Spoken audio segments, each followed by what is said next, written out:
Allora ti devo fermare perché è arrivato il momento di G-Max. Cinemax.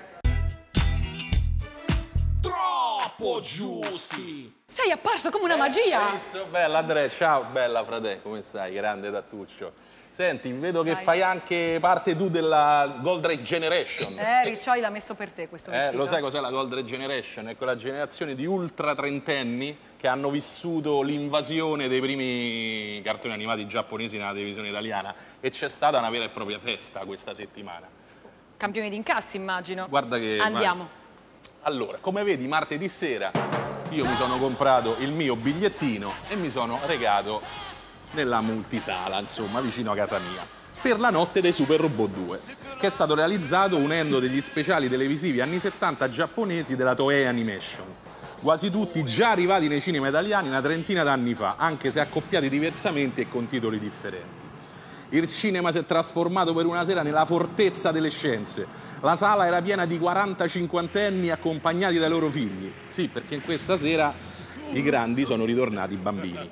I bimbi, ovviamente abituati alle grafiche e ai manga dei giorni d'oggi, erano impietriti di fronte a Tetsuya, che col suo grande Mazinga lanciava il raggio gamma dal petto, oppure di fronte al grande boss robot, il suo amico imbranato, che perde pezzi per strada come una vecchia carriola. Alla fine sono storie semplici, cara Andrea, cariche di ingenuità e di sani principi, con dialoghi ultra retorici. Però sai che c'è? A noi ci piace così. Il destino dell'umanità, l'amore per la terra, l'amicizia, i missili a forma di tetta di Venus Alpha, e i nomi ridicoli dei robot nemici. C'è il disco Mostro Cubi che è il numero 1, per poi finire sulle note delle sigle che restano galvanizzanti dopo tanti anni, ancora di più in lingua originale giappo.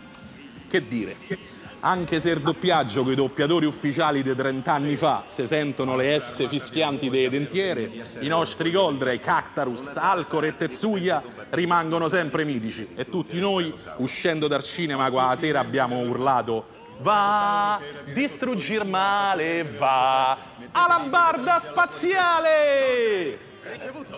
Grande Mazinga, ricevuto! Jet Robot G, ricevuto! Hai capito? Goldrake 2, ricevuto!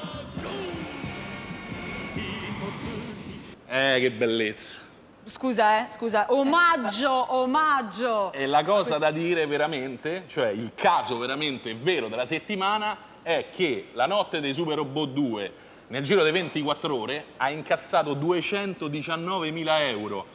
Cioè, ti rendi conto? Ha fatto il record della settimana, insomma, per un giorno solo di programmazione, quindi facciamoci qualche domanda, giusto? Abbiamo qualcosa da ricordare, Marco, prima di chiudere? Ricordiamo che è scomparso Giulio Questi, il regista di Esiste Vivo Spara.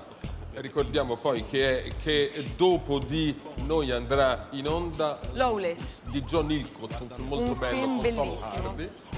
Bellissimo anche lui. Bellissimo anche lui. Il libro di Nino che parla di appunto.